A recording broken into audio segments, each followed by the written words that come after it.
반갑습니다. 65번째 따에 오신 여러분들을 사랑하고 축복합니다.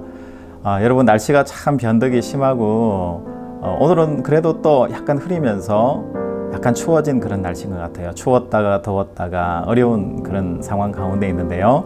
여러분 건강 조심하시고요. 또 코로나 확진자가 보니까 어제는 좀 많았다가 오늘은 또 2,400명 정도 조금 줄었다가 그런 것 같아요. 세상은 자꾸 변하지만 하나님의 사랑은 우리 안에 늘 우리와 함께 하시는 것 같아요. 오늘도 변함없이 우리를 사랑해 주시고 아껴 주시는 그 하나님과 함께 오늘 하루 기쁘게 시작하시는 우리 모든 뜨아 식구들 될 수 있기를 주님의 이름으로 축복합니다.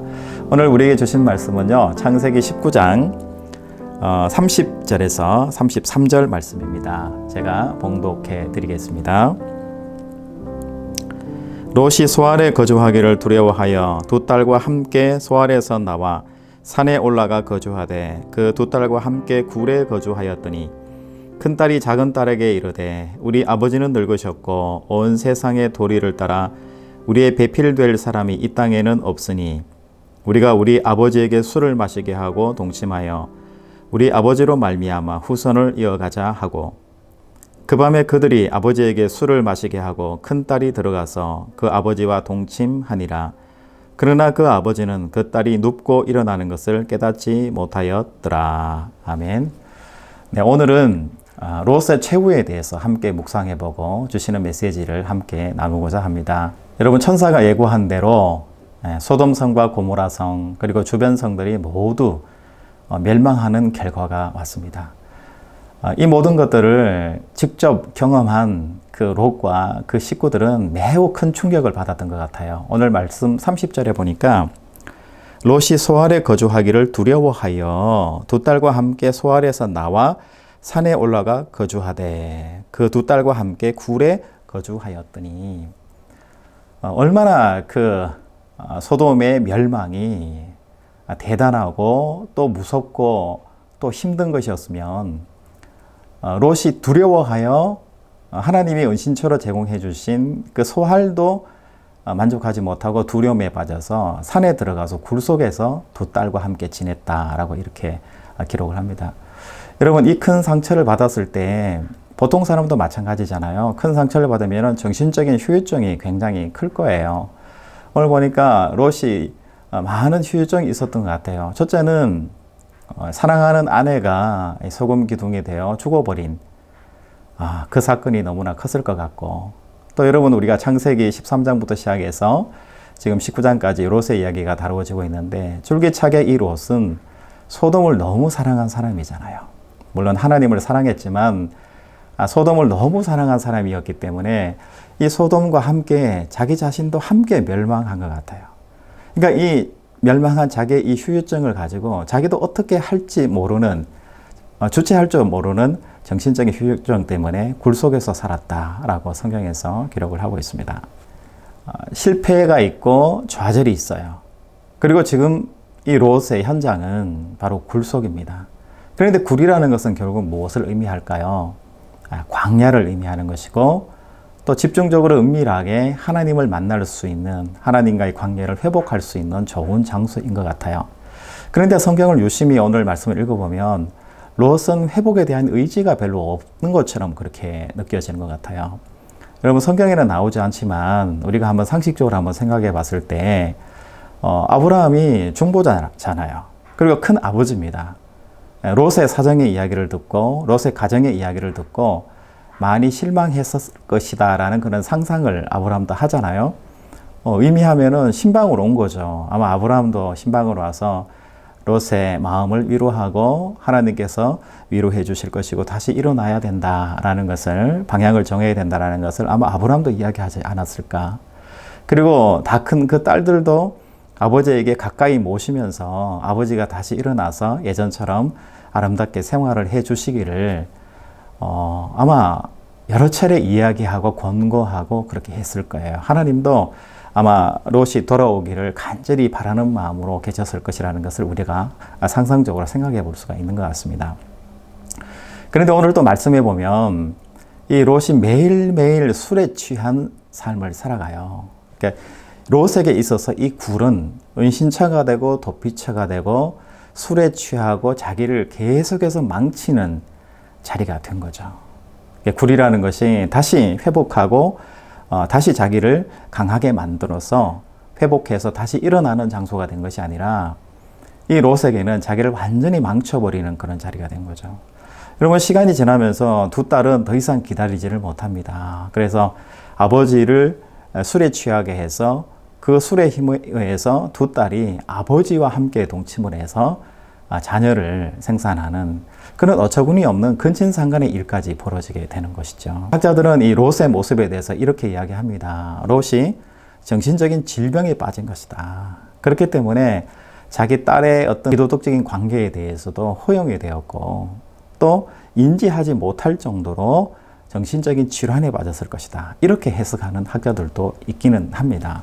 그러나 오늘 말씀해 보면 인간적인 관계뿐만 아니라 하나님과의 모든 관계도 다 놓쳐버리는 그런 롯의 모습을 우리가 성경에서 발견하게 되는 거죠. 여러분, 성경에서 38절에 작은 딸도 아들을 낳아 이름을 베남미라 하였으니 오늘날 암몬 자손의 조상이었더라. 성경이 이 롯의 이야기를 맨 마지막에 38절에서 이렇게 기록을 하는 거예요. 성경이 이렇게 기록하는 이유는 뭘까요? 하나님의 영원하신 사랑을 이야기하는 거예요.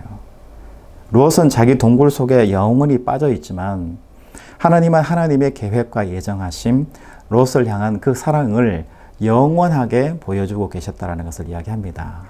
아브라함에게 약속하셨던 그 민족의 약속을 롯에게도 적용을 하시는 거고 또 롯의 씨를 통해서 모압과 암몬이 태어나게 그 역사를 이어갈 수 있도록 그렇게 해주셨다는 거죠. 롯은 실수하지만 하나님은 하나님의 계획과 예정함을 끌고 가셨다라는 것을 성경에서 이야기를 하고 있습니다.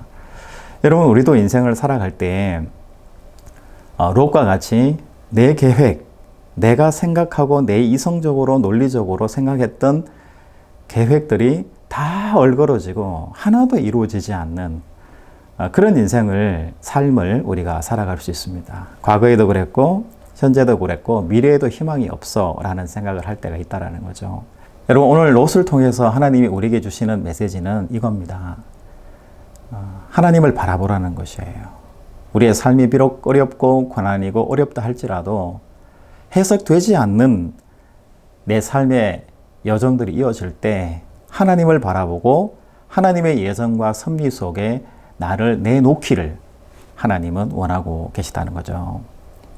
여러분, 그런데 롯은 정말 자기가 원하는 대로, 자기가 원하는 도시에, 자기가 원하는 삶의 방향대로 마지막까지 놓치지 않고 자기 것을 고집하는 완고한 한 인물로서 우리에게 소개되고 있습니다. 성경은 이런 완고한 인물을 소개하면서 우리에게 말씀하고 계신 것 같아요. 하나님 앞에 자기를 내어놓고 하나님의 계획과 예정하심 속에 자기를 맡기는 인생이 말씀하기 위하여 우리에게 이러한 메시지를 주시는 것 같습니다.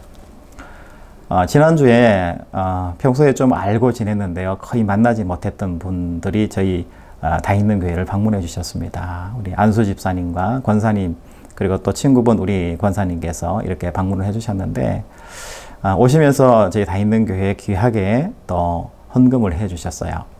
그런데 헌금을 하시는 게 중요한 것이 아니라 그분들과의 대화 속에 그 헌금이 굉장히 의미가 있는 헌금이었기 때문에 여러분들에게 제가 잠깐 소개를 해 드리려고 합니다.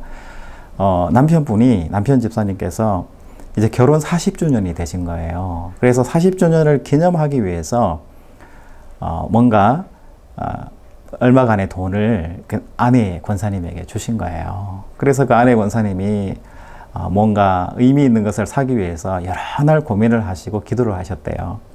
그런데 맨 마지막에 어떤 결정을 하셨냐면 다있는 교회에 헌금을 하고 싶다, 이렇게 결정을 하시고 남편의 동의를 받아서 그날 마침 오시는 날에 저에게 헌금을 하신 거죠. 교회에 헌금을 하신 거죠. 그러시면서 하시는 이야기가 자기 인생에서 굉장히 힘든 시간이 많았다라는 거예요. 그분이 이제 장례식장을 쫙막에 이렇게 운영을 그동안 해오셨는데 잘 될 때도 있고 또 못 될 때도 있고 또 사기를 당할 때도 있고 굉장히 힘든 인생의 시간들을 많이 보냈다라는 거예요. 그런데 자기 인생에서 성공하고 싶고 또 어떨 때는 실패할 땐 눈물도 흘리고 그렇게 했지만 자기 인생에서 가장 중요한 순간은 내가 하나님의 예정과 하나님의 계획, 하나님 편에 서 있는 것이 가장 아름다운 일이라는 것을 자기 삶 가운데서 깨달았다라는 거예요. 여러분, 어떤 사람은 고난을 당했을 때 하나님과의 관계를 단절하고 자기만의 굴 속에 들어가는 사람이 있어요. 그런데 그것이 아니라 고난을 이겨내고 다시 하나님을 바라보고 하나님이 예정하신 삶대로 살아드리기 위해서 애쓰는 신앙의 늘도 얼마든지 있다는 것이죠.